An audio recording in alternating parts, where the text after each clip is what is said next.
Ma'asyiral muslimin wal muslimat rahimakumullah. Demikianlah bahwa pahala bagi orang yang mempersembahkan kurban dan dia menjadi diampuni, itu sangat ditekankan dalam hadis ini yang sudah kita sebutkan barusan. Selain itu, fakta bahwa kesucian niat diakui juga telah diuraikan.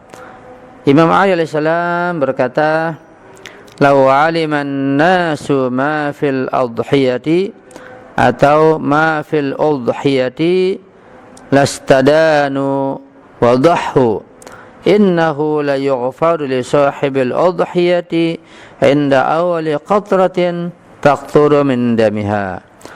Al-Imam Ali, al-Imam pertama dari Imam 12, imam-imam yang kita cintai, baik kecintaan seluruh umat manusia, berkata bahwa jika saja orang-orang itu tahu bahwa pahala bagi mempersembahkan hewan kurban begitu besarnya, maka mereka akan meminjam uang untuk mempersembahkan kurban. Ya, artinya mereka akan berusaha dengan sungguh-sungguh mencari uang, mencari rezeki demi untuk bisa berkorban dengan hewan kurban, kambing atau sapi ataupun unta. Sesungguhnya dosa-dosa orang yang mempersembahkan hewan kurban itu diampuni, yaitu oleh Allah Subhanahu wa taala setelah tetesan pertama darahnya, yaitu darah kurban, jatuh ke tanah, jatuh ke bumi. Telah tercatat dalam kitab Wasail Syiah bahwa Rasulullah sallallahu alaihi wasallam bersabda kepada putrinya Sayyidah Fatimah Az-Zahra alaihi salam, kata beliau, "Ishhadi dhabha dhabihatiki fa inna awwala qatratin minha yaghfirullahu biha kulla dhanbin 'alaiki wa hadha lil muslimina 'ammatan." Artinya, hadirlah, saksikanlah wahai putriku Sayyidah Fatimah Az-Zahra, di samping hewan yang engkau persembahkan itu, yaitu untuk berkorban, saksikanlah dan hadirilah, karena dosa-dosamu akan diampuni saat tetesan pertama darahnya jatuh ke tanah. Ya, tentu saja Sayyidah Fatimah Az-Zahra tidak memiliki dosa. Beliau adalah ma'sum sebagai bagian dari keluarga Nabi yang Allah sucikan, ya. Liyudhiba ankum rijsa ahlil bait wa yutahhirakum tathira. Tentu ketika beliau Az-Zahra suci, tidak ada makna penghapusan dosa-dosa seperti dosa-dosa kita. Tapi di sini maknanya tentunya penaikan derajat, atau dosa-dosa bukan dosa-dosa taklifi seperti dosa yang kita lakukan, tapi dosa-dosa yang bersifat irsyadi atau dosa-dosa yang sebagai tingkatan muqarrabin, bukan dosa seperti tingkatan kita. Karena itu bahwa berkurang ini manfaat untuk menaikkan derajat, meninggikan derajat di sisi Allah Subhanahu wa taala. Dia kemudian menambahkan, Rasulullah menambahkan, masalah ini berlaku bagi semua muslim. Artinya bahwa manfaat dan hikmah kurban itu demi menghapuskan dosa-dosa, kesalahan, memperbaiki kehidupan, meningkatkan derajat di sisi Allah, itu berlaku untuk seluruh kaum muslimin yang ikhlas berkorban hanya kepada Allah Subhanahu wa taala. Imam Musa Al-Kadhim alaihissalam menukilkan bahwa Rasulullah sallallahu alaihi wasallam pernah bersabda, "Istaqrihu atau istafrihu duhayakum fa innaha matayakum 'ala sirati." Artinya, carilah hewan kurban yang cepat dan lincah, karena mereka akan menjadi tungganganmu untuk menyeberangi sirat atau jembatan. Tentu ini bahasa kinayah, ya, bukan berarti kita mencari hewan korban yang tinggi misalnya, atau yang besar, yang gagah untuk kita tunggangi nantinya.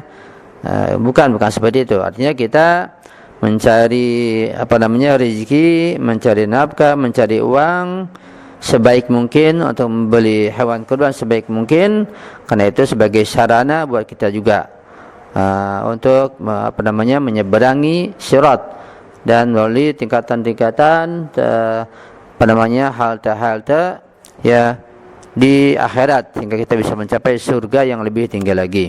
Artinya bahwa kurban itu akan sangat cepat meninggikan dan menaikkan derajat seseorang di akhirat dan di surganya nanti. Itu makna yang dapat kita pahami dari masalah pentingnya masalah berkurban. Ma'asyiral muslimin wal muslimat rahimakumullah. Setelah kita mengkaji dan memahami pentingnya berkorban, besarnya pahala berkorban, kemudian timbul pertanyaan, apakah kalau seseorang melakukan kurban, baik kurban berupa kambing atau sapi atau unta, bolehkah dia gabung dengan nazar? Misalnya kalau saya sukses dalam suatu perbuatan, dalam suatu usaha, saya bernazar akan melakukan korban pada hari Idul Adha misalnya. Jawaban yang bisa saya berikan adalah tentu boleh. Tidak larang sama sekali, bahkan bagus seseorang bernazar untuk melakukan perbuatan yang baik. Nah, ketika dia sukses dengan izin Allah, dengan taufik dari Allah, kemudian dia melaksanakan nazarnya itu, yaitu berkorban. Tentu nazar ini harus diucapkan dengan lisan, karena nazar tidak sah jika hanya dengan niat di dalam hati saja. Tapi wajib diucapkan dengan lisan sekalipun dia sendirian. Ya, aku bernazar karena Allah Subhanahu wa taala, jika aku sukses atau berhasil menjual misalnya barangku, maka aku akan berkorban seekor kambing, seekor domba pada hari Idul Adha. Itu dibolehkan, bahkan tentu sangat bagus dan dianjurkan. Nah, nanti ketika dia telah sukses apa yang akan dilaksanakan itu, maka dia wajib menjalankan korbannya tersebut. Dan bahkan dengan adanya nazar ini akan lebih membantu terkabulnya doa. Ya, terkadang suatu perbuatan itu barangkali terdapat rintangan, halangan yang sulit untuk bisa mencapai kesuksesan, tetapi dengan bernazar maka Allah akan mudahkan. Allah akan buka rintangan-rintangan, pintu-pintu yang tertutup tersebut, sehingga akan mencapai kesuksesan yang diinginkan. Itulah pentingnya nazar.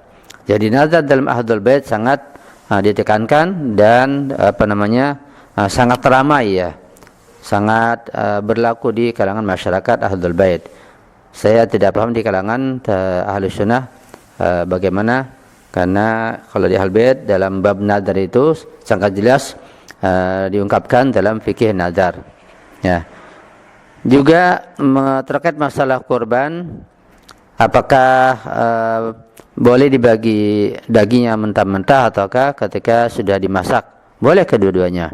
Artinya ketika seorang berkurban dengan seekor domba, boleh dia membungkuskan daging-dagingnya itu dan dibagikan kepada tetangganya yang miskin, dan boleh juga dia membuat masakan dan diundang fakir miskin tetangganya dan mengadakan acara doa misalnya.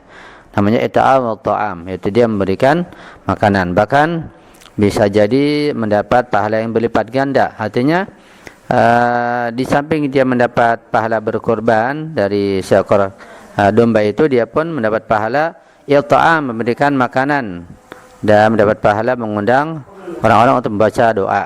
Ya, itu sangat bagus sekali. Dan kita sering mendengar ayat it'am dari Ahlul Bait yang terdapat di dalam surat surat Dahar ya. Bisa lihat ayat 8 ayat 9. Bagaimana keluarga Rasulullah yang suci berit'am, yaitu memberikan makanan kepada fakir miskin, pada orang yang ditawan atau selesai keluar dari tawanan, dan kepada yatim piatu. Allah mengatakan wa yut'imuna at-ta'ama 'ala hubbihi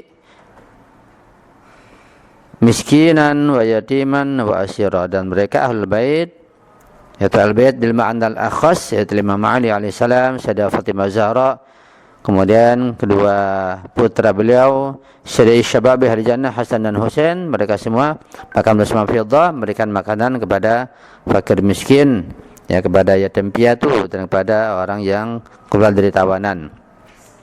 Mereka memberikan makanan ala hubbi, karena kecintaannya. Miskinan, orang miskin, wa yatiman, ada yatim piatu, dan wa asyira, orang yang ditawan, yang baru saja keluar dari tawanan. Tentu sangat bagus ketika dengan udhiyah berkorban dengan it'am sekalian ya, insyaallah.